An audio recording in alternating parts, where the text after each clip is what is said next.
नमस्ते भाइयों, मैं आपका दोस्त ब्रह्मदत्त। जैसा कि आप लोग जानते हैं कि मैं हमेशा ही पुरुषों के पक्ष में जो कानून हैं, जो कानून में कुछ खामियां हैं, इनकी बारीकियों से हमेशा मैं अवगत कराता रहता हूं कि जो कानून महिलाओं की सुरक्षा के लिए बनाए गए हैं, उनका भरपूर तरीके से उनका दुरुपयोग किया जा रहा है।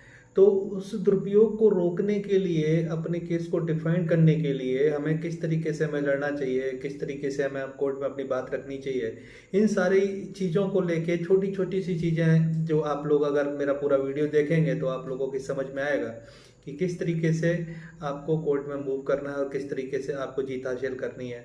यहाँ पे बात सिर्फ ये नहीं है कि आप पति पत्नी हैं, और यहाँ पे क्या है कि आपके जो मैटर हैं, आपके मैटर में आपका पूरा परिवार फंसा हुआ है। इसलिए हमने एक अपनी व्यक्तिगत मुहिम चलाई हुई है। मेरी व्यक्तिगत मुहिम है, ऐसा नहीं है कि मैं किसी एनजीओ से जुड़ा हुआ हूँ या किसी तरीके से। ये मेरा अपना सोचना है कि जिस तरीके से व्यक्तिगत जीवन में मैंने ये सारी चीज़ों को फेस किया और अपने व्यक्तिगत अनुभव के आधार पर ही हम आप लोगों के सामने अपनी बात रखते आए हैं। और आप लोगों से गुजारिश करेंगे कि किसी भी तरीके से अगर आपके खिलाफ में अगर झूठा मुकदमा दर्ज कराया जाता है तो आप उसमें परेशान होने की ज़रूरत नहीं है। आप हमसे संपर्क कर सकते हैं, आप हमारी मदद करेंगे, हम आपकी मदद करेंगे। और कुछ हमने पे आउट्स रखे हुए हैं, अगर आप एग्री हो तो आप हमसे संपर्क कर सकते हैं, हमसे मिल सकते हैं। मैं आगरा में ही रहता हूँ और आगरा में ही बैठता हूँ। और हमारी मुहिम हमेशा पुरुषों के लिए रही है, लेकिन हाँ, सत्य ये है कि महिला अगर सही होगी तो हम महिला का भी साथ देंगे, ऐसा नहीं है। लेकिन जो कानून का जो दुरुपयोग किया जा रहा है, जिस तरीके से ब्लैकमेलिंग के लिए, पैसे ऐंठने के लिए परिवारों को तोड़ा जा रहा है, बिना वजह बिना गलती के पुरुष आत्महत्या करने को विवश हैं, उनके माँ बाप परेशान हैं पूरी तरीके से। इन सारी चीज़ों से आहत हूँ मैं। और इन आहत होने की वजह मेरी ये है क्योंकि मैंने भी अपनी लाइफ में ये सारी चीज़ों को फेस किया है। इसलिए मैंने शुरू से ही इन सारी चीज़ों को आप लोगों के सामने रखा है। मेरा आप हर वीडियो उठाएंगे तो आपको कोई ना कोई एक नई चीज़, लेकिन आप लोगों को वीडियो देखना होगा। जब तक आप वीडियो पूरा नहीं देखेंगे तब तक आपके समझ में नहीं आएगा कि आखिर में है क्या। आपने अभी मैं आपको बताऊंगा कि किस तरीके से महिला एफआईआर करती है, किस तरीके से पूरे परिवार को टॉर्चर करने के लिए। ऐसे मैंने बहुत सारे ऐसे वीडियो बना रखे हैं जिसमें कि अगर आपके खिलाफ में भरण पोषण का आदेश पारित हो जाता है तो आपको क्या करना चाहिए, अगर भरण पोषण के आदेश पे अगर एजुकेशन फाइल हो जाता है तो क्या करना चाहिए, अगर आपके खिलाफ में एफआईआर दर्ज हो जाती है तो आपको क्या करना चाहिए, अगर एफआईआर के बाद अगर आपके खिलाफ में चार्जशीट दाखिल हो जाती है तो आपको क्या करना चाहिए, किस तरीके से आप अपना बचाव कर सकते हैं। इन सारी चीज़ों को लेके मैंने अपना वीडियो बनाया है। और आप मेरे हर वीडियो में देखेंगे आपको कोई ना कोई एक नई चीज़। महिला क्या करती है, महिला एक अच्छी लिस्ट दे देती है डॉरी की। उसके लिए क्या है, ये आगे हम वीडियो बनाते रहेंगे, आप लोगों तक अपनी जानकारियाँ हम साझा करते रहेंगे। अगर मेरी जानकारी सही है तो आप लोग थोड़ा सा अप्रिशिएट कर सकते हैं, जिससे कि हमारा मनोबल भी बढ़ेगा और हमारी सहायता भी होगी। और आप लोगों से गुजारिश है कि इस चैनल को ज़्यादा से ज़्यादा सब्सक्राइब करें, ताकि कि ये आवाज़ है ना बहुत लोगों तक पहुँचे। देखो, मैं शोर शराबा करने वाला व्यक्ति नहीं हूँ कि मैं सड़क पे बैठ के मैं चिल्लाऊँ कि नहीं यार मेरे साथ ऐसा गलत हो गया है किसी दूसरे के साथ। मैं जानता हूँ कि जो कानूनी लड़ाई है वो कानूनी तरीके से ही जीती जा सकती है, और कानूनी तरीके से ही हम अपने परिवार को सुरक्षित कर सकते हैं। क्योंकि जब भी कोई महिला होती है तो वो कानून का इशारा लेती है, और हमारा फर्ज बनता है कि हम कानून के थ्रू ही अपनी बात रखें। और ऐसा कोई कानून नहीं है कि जिसमें नेगेटिविटी अगर है पुरुषों के खिलाफ में तो पॉजिटिविटी भी है। लेकिन बस ये है कि आपको समझना पड़ेगा। हमारे वकील लोग क्या करते हैं, हमारे वकील लोग एक मेंटली मैकेनिकल वे में चलते हैं और मेंटली सेटअप कर देते हैं कि भाई आपकी पत्नी है, आपको भरण पोषण देना पड़ेगा, आपको घरेलू हिंसा में कन्विक्ट होना पड़ेगा, आपके खिलाफ एफआईआर दर्ज हो गई, आपको जेल जाना पड़ेगा। ऐसा कुछ भी नहीं है। बस थोड़ा सा ये है, अगर आपके केस अगर नए नए लगे हुए हैं, केस अगर आपके चल रहे हैं, दोनों में डिफरेंस है। अगर आपके केस नहीं लगे हैं और आपके ऊपर लगने वाले हैं तो आपको अपने आप को शुरू से ही हर केस को जड़ से पकड़ के चलना है, तभी आप जीत मुमकिन कर सकते हैं।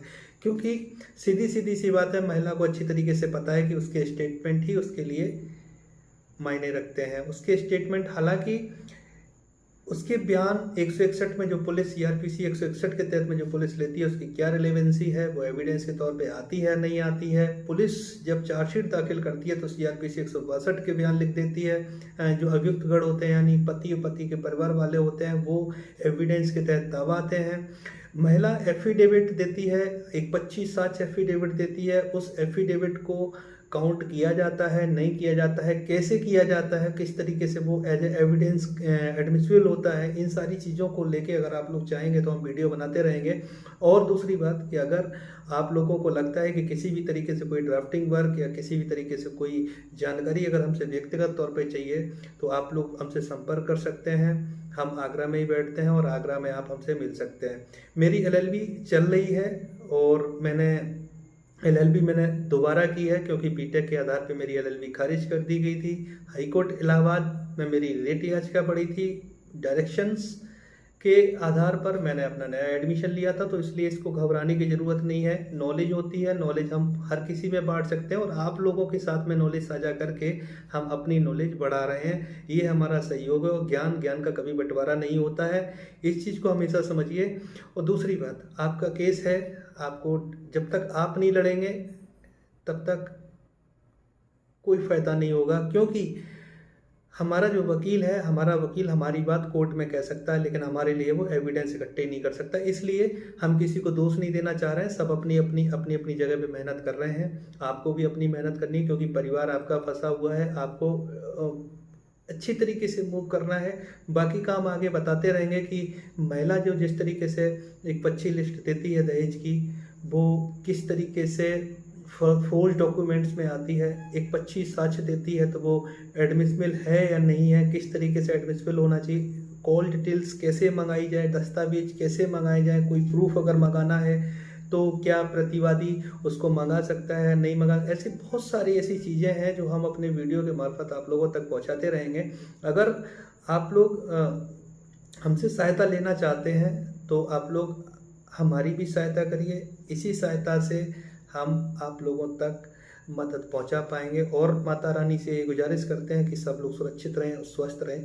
बाकी का आगे हम वीडियो बनाते रहेंगे, आप लोगों का मनोबल हम बढ़ाते रहेंगे। और प्लीज़ किसी भी तरीके से टेंशन नहीं लेना है, महिलावादी कानून एक तरफा है, वो हमारे लिए नहीं है। हम तो ऑलरेडी शादी करके बर्बाद हुए हैं, लेकिन जो महिलावादी कानून है वो महिला को ही मिटाने के लिए बनाए गए हैं, महिला का अस्तित्व मिटाने के लिए बनाए गए हैं। आप परेशान नहीं होना, बस ये है एक मीठा लड्डू की तरह महिलाओं को दे दिया गया है, उसका वो गलत उपयोग उठा रही हैं, लेकिन ये नहीं समझ पा रही हैं कि किस तरीके से उन्हें हानि होने वाली है, उनको हानि होती है।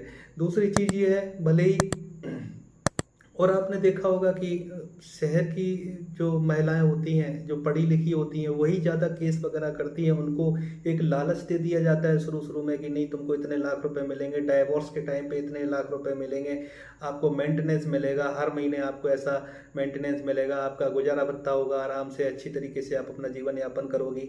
तो ऐसे में कोई महिला नहीं चाहेगी कि हम पति के पास रहें। तो इन सारी चीज़ों को भेदना, जो इनकी जो बुद्धि विवेक है ना, इसको भेदना है कानूनी तरीके से।